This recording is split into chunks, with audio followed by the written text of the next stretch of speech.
Diese Sendung wird Ihnen präsentiert von Altstadt Holdings, Läden und Büros in Downtown Vancouver.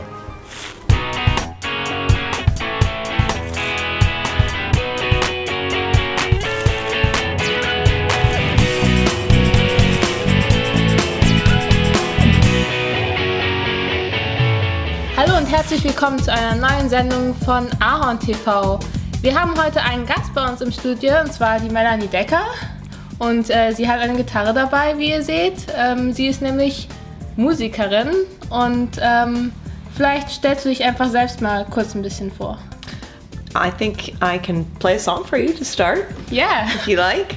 And I'll understand, I think, most of what you're asking me, and if not, I'll invent my own answer. All right. Well, since your producer's from Hamburg, I'll sing this song called "Give My Heart a Home." I wrote it in Hamburg. Oh, there you go.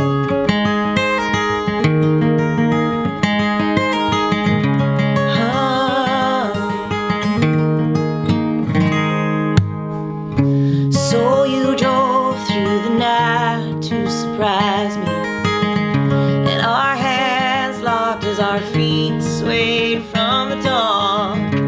Then we fooled around until the sun came up.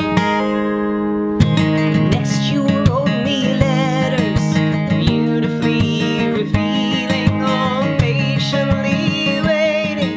When you gone out on a wing, yeah, you just knocked me over, and now I'm like a statue. 'Cause you said I might fall in love with you, deeper than I know how to fall into. I've fallen in love with you too. Can't see the bottom, no, just the unknown. And I'm not very good at this letting go. If I say these words just so, will you give my heart a home? Give my heart a home. Give my heart a home. It kind of goes like that. It's pretty funny to sit here right next to you and sing a song like that. I feel like I'm proposing. Oh, I would say yes. Because you could stay in Vancouver then, right? Wow, Thanks. sehr schön. Thank you. Ja, Melanie Dekker hier. That wasn't what you asked me, was it? You didn't ask me to play a song. Well, es ist aber schön. Oh, you asked me how I was. Well, now you know how I am. I'm good, and I'm happy to sing a song for you. If you just simply said "Wie geht's," I would have understood. I think. Wie geht's? Ja, ich bin gut. Alles ist gut. Und du bist hauptsächlich in Vancouver aufgewachsen? What is gewachsen? Grow up in Vancouver? Yes, I grew up in Vancouver in a little place called Deep Cove, and the inlet stops there, and it's in North Vancouver. And I go back often because my brother's living there still. Yeah. Und wo lebst du momentan? I live downtown now. Erzähl mal ein bisschen über dich und deine Musik. Wie bist du zur Musik gekommen?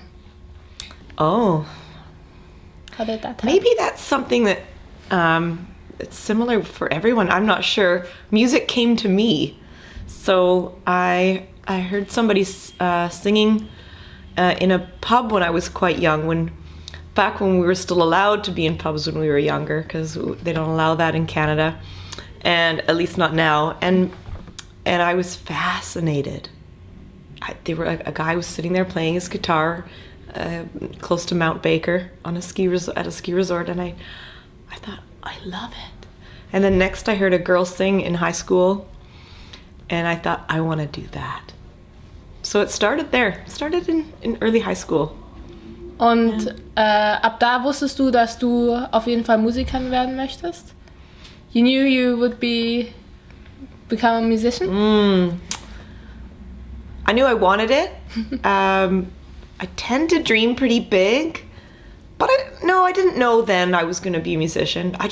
It's what I did with all my spare time. And yes, now I'm absolutely 110% a musician.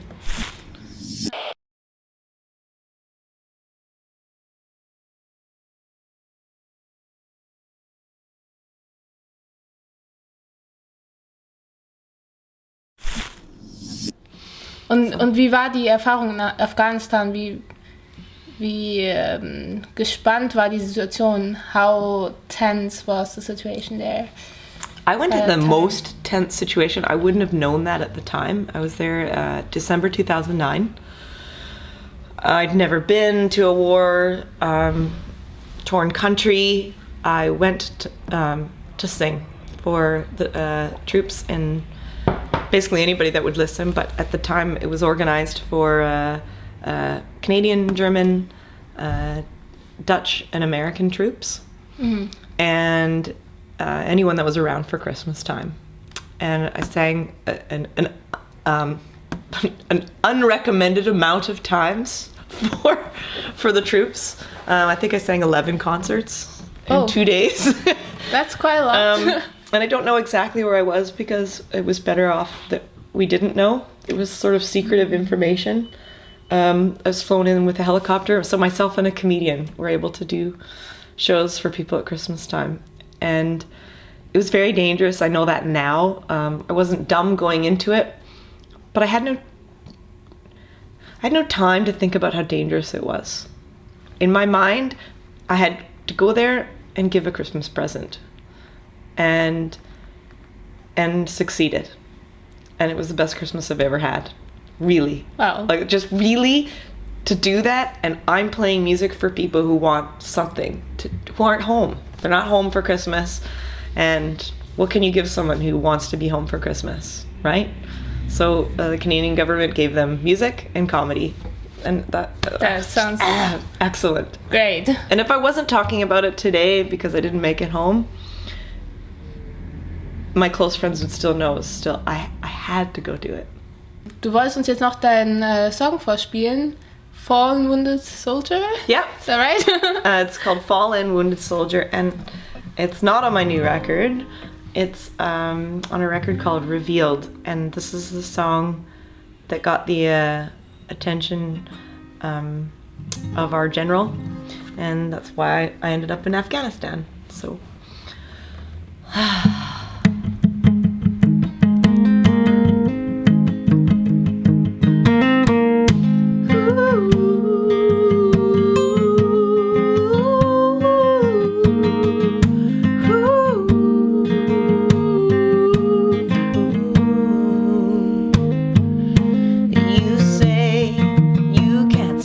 At night, it makes me wanna be there, tuck you in tight. There's something not so light, 'cause you're too mad to care and you're too tired to fight. Behind your eyes lies a dark blue goodbye.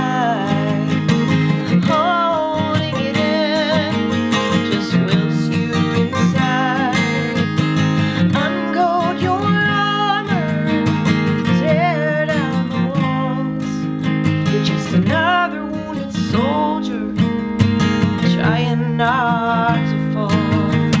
Another wounded soldier trying not to fall. Falling into my arms. Falling, I know where you've been.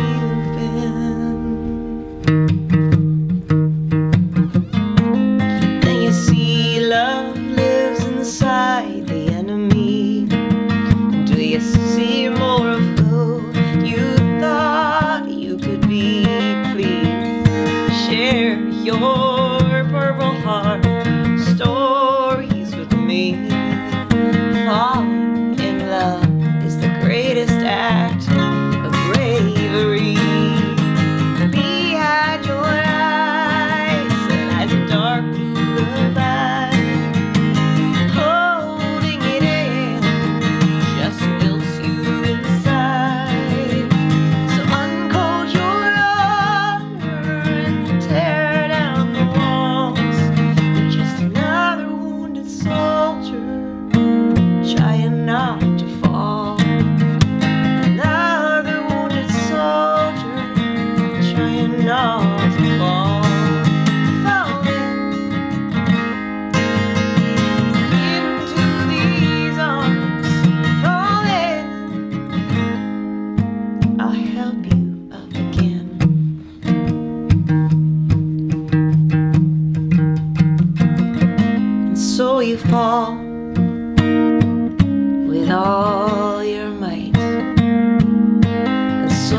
you fall in love with all your might.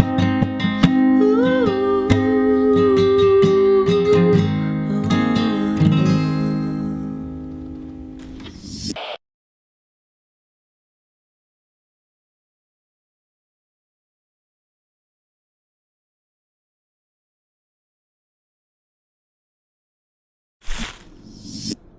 Unsere Zuschauer fragen sich bestimmt schon, warum du überhaupt mein Deutsch verstehst. Why do I understand some of your German? There you go. I think I forgot the word some. Because my family is Dutch. And so, yes, the languages are different enough that you can't speak one and speak the other, but understanding one and understanding the other is quite similar. And this will be my 9th tour to Germany. So it's about time, I think, that I pick up enough. I think with contracts and with fans, and I love the language. I don't know how other people feel about it. Actually, I kind of do. There's mixed feelings. Some people are like, German sounds so harsh. Oh, the Dutch. Schmetterling.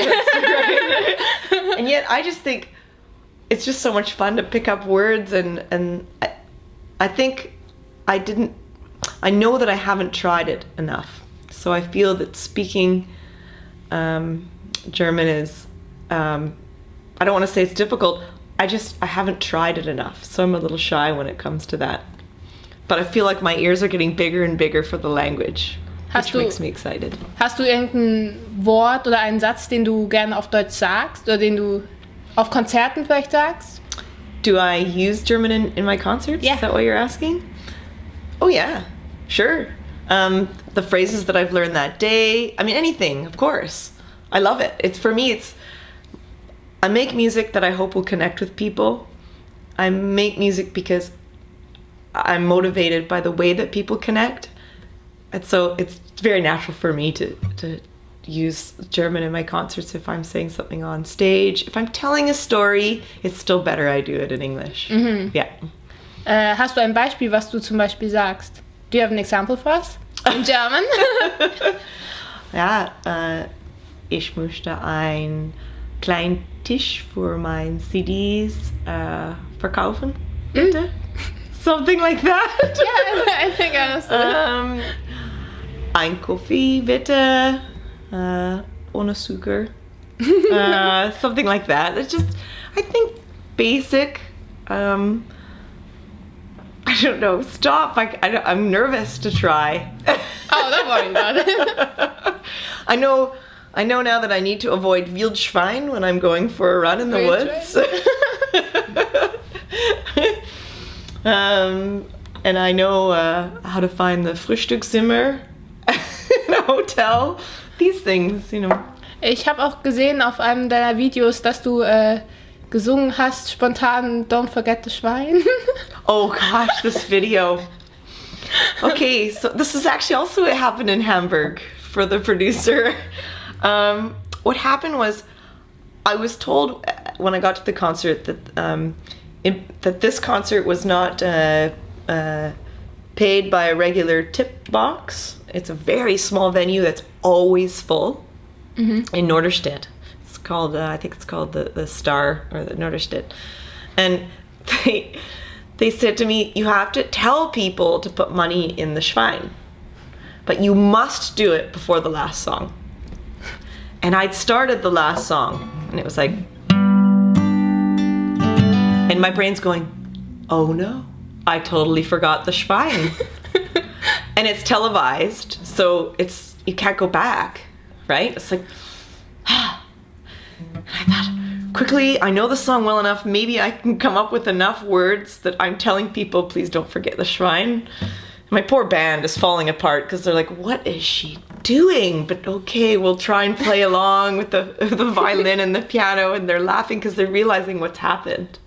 And so yes, I ended up basically butchering a song called Stare at the Rain, which is a very beautiful song, and singing Don't Forget the Schwein.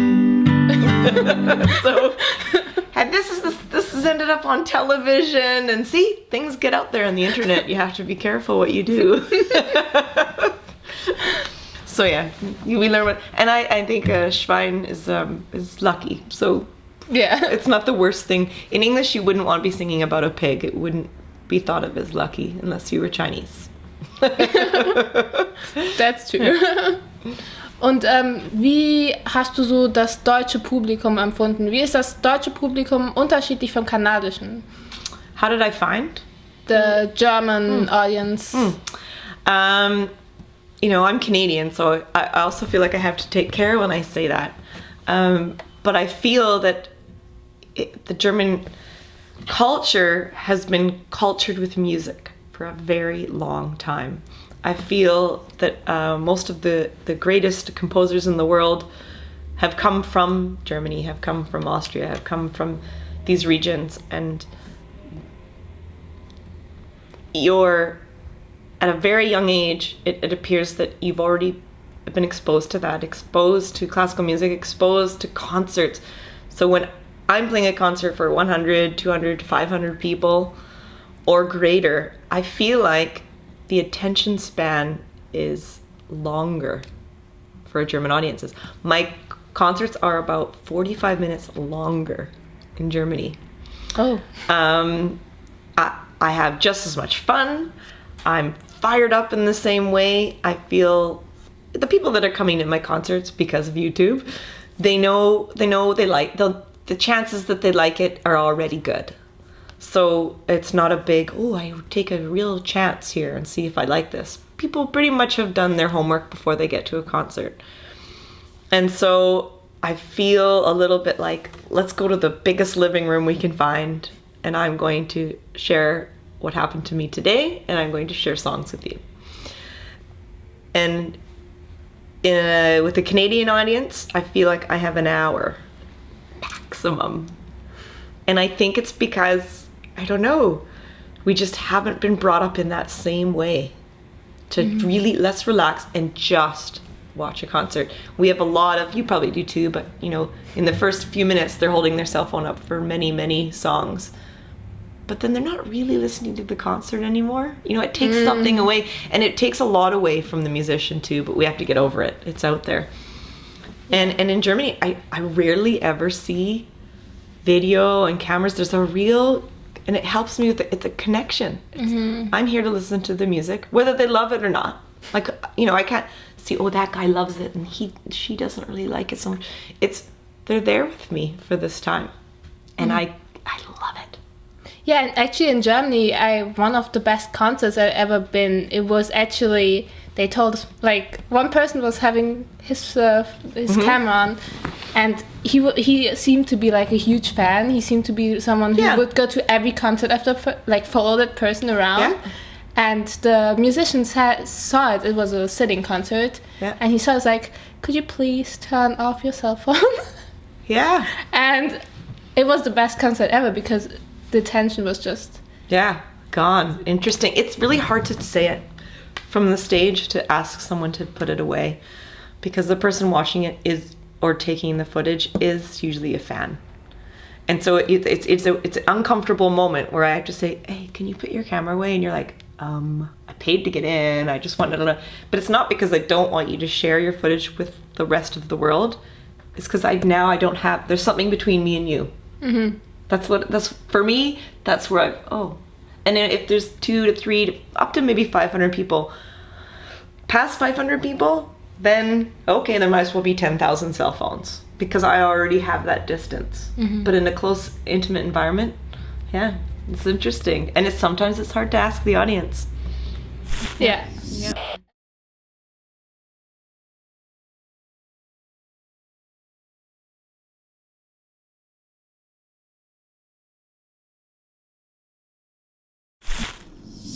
Ich wundere mich ein bisschen, dass du sagst, dass Vancouver weniger aufgeregt ist als Deutschland. Ich habe bisher empfunden, dass Vancouver eine sehr große Musikszene hat. Ah, okay. Big music industry. Yeah, we do have musicians. A big music industry here. We do. Hier kommen ja auch einige große, bekannte Musiker her. Ja. Michael Bublé, Bryan Adams. That's right. Oh, Sarah McLachlan. and Celine Dion. Is she from here? She's from the other side of Canada. Yeah, but she's she's Canadian. Yeah. Yeah. So, ich habe auch gesehen, du hast auch schon mal mit Bryan Adams gespielt. Yeah, one concert. Wie war One das? concert. I was just lucky, really. I was just very lucky. I was in the right place at the right time, and I know the guitar player, but it was all the little things that could have possibly lined up that day, lined up. There was no preparation, no nothing, and it was a thrill. It was absolutely exciting. Do I know Bryan Adams? Can I give him a call now? No. This is a different thing. Michael Bublé, however, he used to play in a club called Bubbaloo's, and a lot of the Vancouverites will know that because it was such a popular club and we all wanted to swing dance. And he would sing the music that we wanted with a live band. And so he worked very hard to get what he's, to do what he's doing. I don't know where he lives today. I'm not sure. But Vancouver is it's a good ground to make music because we have a lot of clubs to play in. It's not easy to make a living if you stay in one city. I'm sure musicians who come from Hamburg or from Frankfurt, they must leave Frankfurt, Hamburg to find their way and find their music and try and make a living. If you like the nature and if you like that nightlife and the combination of the two, it's a really nice, it's a big difference in Vancouver. Sun goes down, it's turned into a nightlife city. So I think it's a great place to play music because you have a place that you can always go that's quiet, and then you can also say, okay, and now I'm going to do it live in front of an audience. Gut, dann vielen Dank, dass du hier warst. Thank you very much. Und ihr könnt ja einfach mal ihre Musik angucken. Sie re-released auch bald ihr...